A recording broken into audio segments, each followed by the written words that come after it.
Continuamos, ya está Virgilio Hernández, asambleísta, como lo había anunciado en la introducción a Pensamiento Crítico, y vamos a conversar sobre este proyecto de ley sobre reestructuración de deudas, y digo proyecto de ley porque todavía no está aprobado del todo, no solamente tiene que ser aprobado por el conjunto de su asamblea, sino que después tendrá que ser enviado al Ejecutivo. Virgilio, y ya el proyecto de ley de Economía Popular y Solidaria aprobó, no basta que lo aprueben en la asamblea, el presidente de la República lo votó totalmente, y eso debería ser motivo de otro análisis, los motivos por los cuales lo vetó. La ley no fue bien construida, pero bueno, ese es tema de otro análisis. Vamos, Virgilio, qué gusto tenerte acá en el Pensamiento Crítico. Sí, y a los tiempos. Yo sé que me hablaste de la oreja, que no te he invitado hace tiempo. Me doy por al lado las orejas. ¿Cómo estás? No, y también, sí, ojalá algún momento podamos conversar con el tema de la Ley de Economía Popular Solidaria, porque yo realmente lamento esa situación. Creo más bien que el proyecto fue consensuado bastante con diferentes actores, con actores del Ejecutivo, con actores de la Economía Popular y Solidaria. En fin, creo que ese tema sí da para poder conversar en otra ocasión. Sí, eso vamos a tener que analizar, porque es un tema importante para el desarrollo del país. Sí, bueno, y sin duda, y creo que el problema resolvía algunos temas que han estado gravitando en el ámbito de la economía popular y solidaria. Solo para mencionar uno, aquellos que al mismo tiempo son trabajadores y al mismo tiempo son socios, y por lo tanto la situación de la seguridad, de su afiliación a la seguridad social, se ve complejizado. Ese era uno de los temas que se resolvía, otro el tema institucional, pero en fin, de eso creo que podemos conversar con más calma. Se requiere un programa de 1 hora en Pulso Político para que vamos a este tema.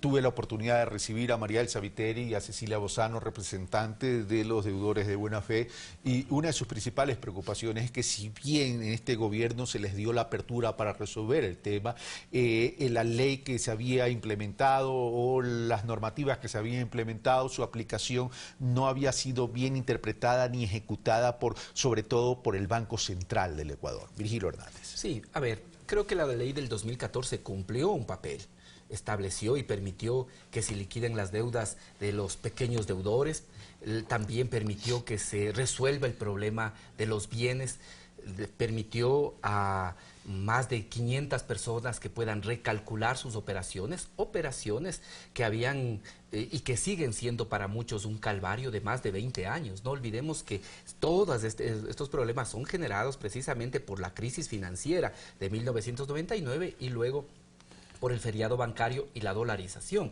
de tal forma que esto es todavía una secuela, una consecuencia de qué pasa cuando por un lado hay banqueros inescrupulosos y por otro lado un gobierno de la banca que toma decisiones en función de los intereses de unos pocos. Estas son las secuelas. La ley del 2014 cumplió un papel. De su propia aplicación se pueden detectar algunos problemas que se buscan superar con esta normativa. Y me parece que hemos realizado un esfuerzo importante de escuchar, por un lado, a los deudores de buena fe, por otro lado, de interrelación permanente con el Ejecutivo, de tal forma que podamos tener un texto que pretenda resolver ahora sí estos problemas. Vamos al texto con base en los problemas que se habían suscitado. Uno, había un problema en el antes, en la mala práctica de la banca de aquel entonces, y una vez cerrado se pudo detectar que se estaban capitalizando los intereses y por tanto nunca se iba a salir de la deuda. Primer problema.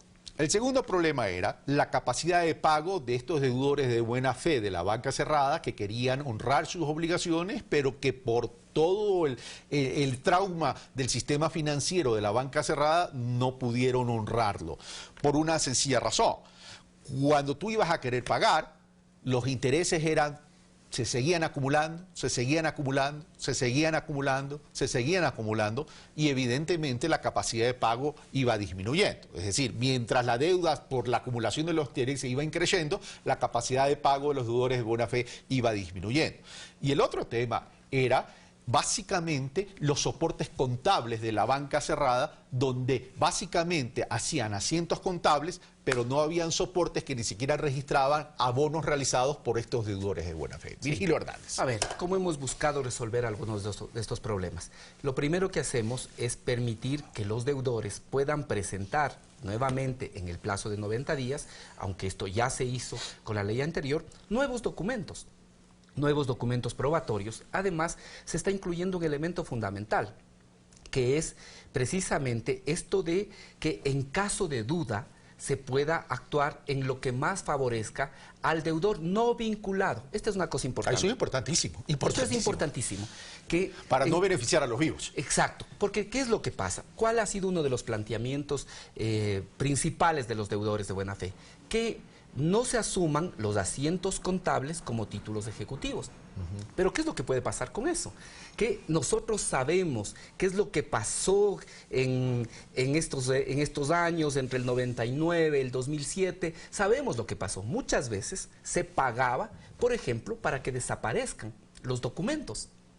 Y si nosotros eliminamos, como ha sido el planteamiento, que se elimine los registros contables y que esos registros, o más bien, que a esos registros contables no se les dé el carácter de título ejecutivo, podríamos beneficiar, sobre todo, a aquellos que se autoprestaron, que fueron corresponsables de la crisis financiera y terminarían siendo beneficiarios de esta ley. Pero se podría establecer un procedimiento, es decir, no eliminar el asiento contable, que habría que probar si el soporte es el adecuado o no el adecuado, con las pruebas de descargos que presenten los clientes. Pero mientras se demora ese proceso de descarga, se puede evitar los embargos vía coactiva vía coactiva de las instituciones del Estado hasta un tiempo prudencial en donde cada cliente de la banca cerrada pueda demostrar. Y también prohibición de enajenar para que, una vez cumplido ese plazo, o se soluciona o se procede con la acción legal. Sí, en ese sentido se han resuelto, creo yo, varios problemas. En primer lugar, se abre un nuevo tiempo en el que se puede presentar nuevos documentos probatorios y se incorpora este principio de que en caso de duda se actúe en favor del deudor no vinculado. Este es un primer elemento. Luego, el plazo, que ha sido otro de los planteamientos. ¿Qué es lo que contemplaba la ley? La ley contemplaba un plazo de 6 años. De ese plazo de 6 años ya han concluido o ya han pasado 3. Por lo tanto, quedaban únicamente 3 años. Con este proyecto estamos ampliando el plazo hasta 12 años, de tal manera que se pueda recalcular esas deudas ya no en los 3 años que faltaba, sino en 12 años, a partir de la vigencia de esta ley. Una tercera cosa, el tema del interés. Sí, efectivamente, muchas de las personas incluso no pudieron en los primeros años pagar porque no había certeza jurídica de dónde se deben hacer los pagos. Por lo tanto, ¿qué es lo que hemos resuelto luego de conversar, de analizar, de mirar también los temas con las autoridades respectivas? Que lo adecuado es que se mantenga el interés del 5%, pero ¿a partir de qué año? A partir del año 2010, en que se clarifica la institucionalidad y que el Banco Central también, por resolución de la Junta Bancaria, empieza a ser el responsable de esta cartera. Esa es otra decisión importante. Pero entre el 2010 al 2017 hay una acumulación de intereses y eso, a mí lo que me preocuparía es la capacidad de pago que tengan estas personas, estos hermanos ecuatorianos, en relación a los dividendos mensuales. Pero si tú analizas que en este momento tienen que pagar intereses hasta de 20 años, cuando estamos sacando 13, 14, 15 años, es un beneficio importante. Ahora, otro de los temas que no quiero dejar de mencionar es lo que se señala respecto de la garantía, que es otra de las cosas que se plantea en este proyecto. Garantías reales. Las garantías, efectivamente. En primer lugar, que si esas garantías fueron embargadas pero no rematadas, se tendrá que hacer consideraciones y entre esas consideraciones se plantea cuál era el valor el momento que fueron presentadas estas garantías o el momento que fueron embargadas, cuál es el valor que tendrían en este momento, ¿sí? Lo que sea más favorable para el deudor. Y al mismo tiempo, si la garantía puede ser dividida, puede ser fraccionada y supera el 200%, también esta garantía, ese exceso de garantía, le será devuelta al deudor. Estos son elementos importantes que ayudan a mejorar el proyecto. Me parece que falta un elemento que es también trascendente en lo conceptual y en lo que tiene que ver con la justicia social. Porque la posición del gobierno nacional, cuando hubo el crash financiero con las hipotecas en Europa, ¿cuál fue la posición del gobierno nacional? Es decir, a ver, el ser humano por encima del capital. Si hay una casa y ahí la deuda, entrego la causa, pero ya no me quedo con la deuda. Entonces, eso también habría que considerar, y yo sí creo que también habría que considerar es en qué condiciones, bajo qué circunstancias se procedieron al embargo y posteriori remate, porque, a ver, el tema del feriado bancario y el tema de esta crisis provocó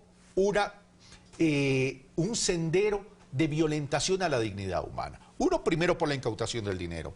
Dos, por el embargo de los bienes.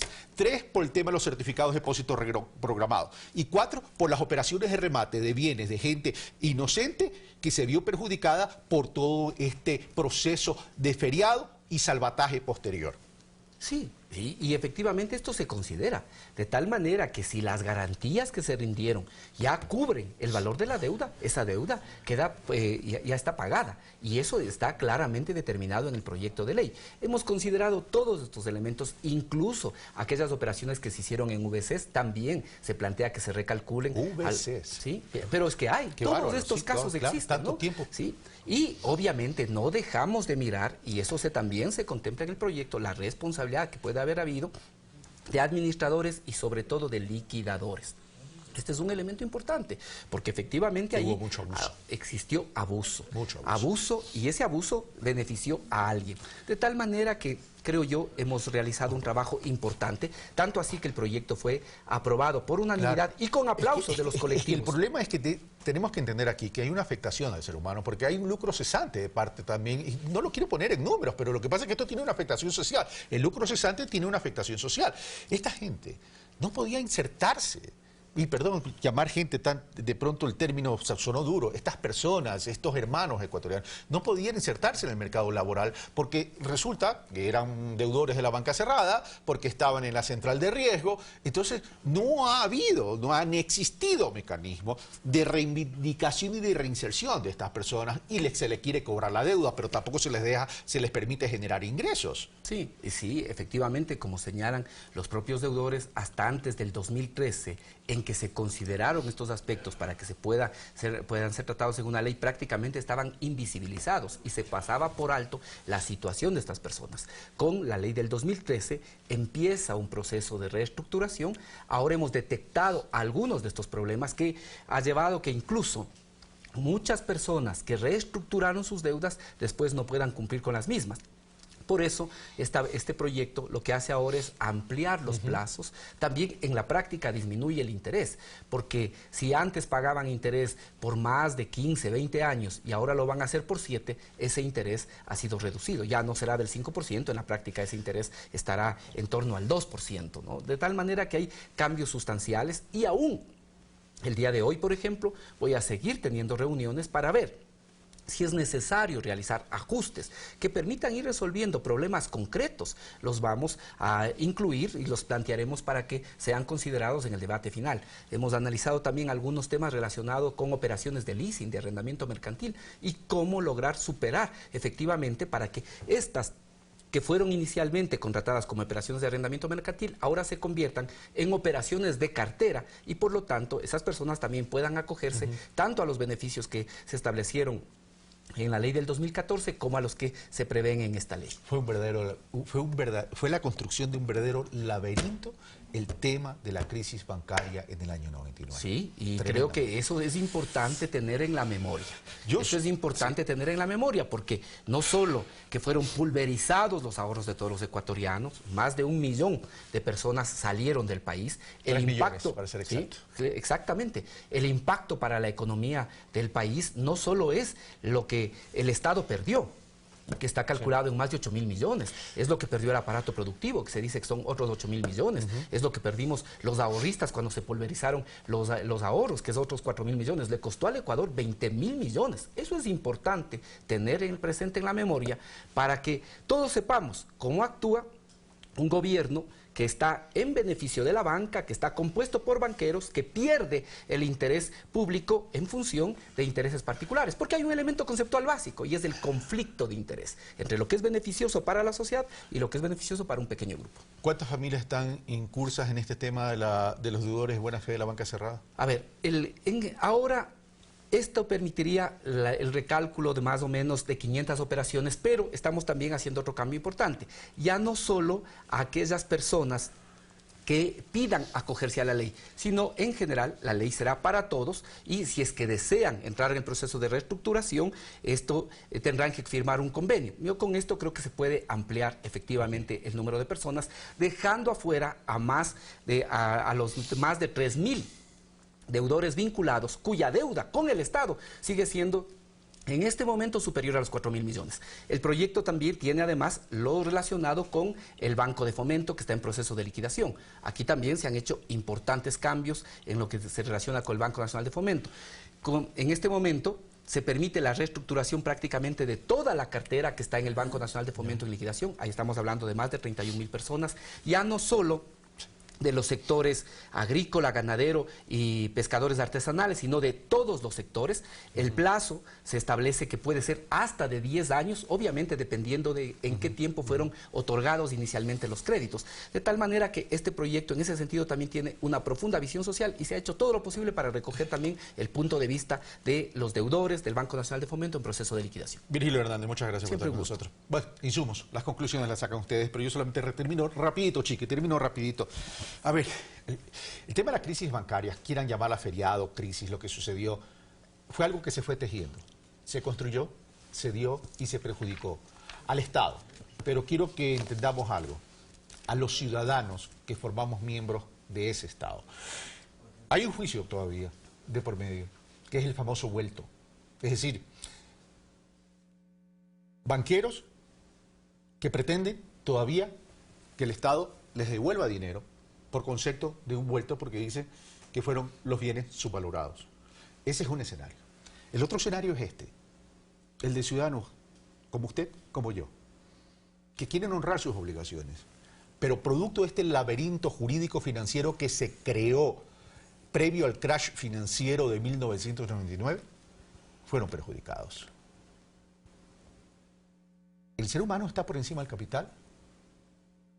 ¿O el capital todavía tiene el poder para poder presionar y perjudicar todavía a esta gente que ya fue víctima, a estos hermanos que fueron víctimas?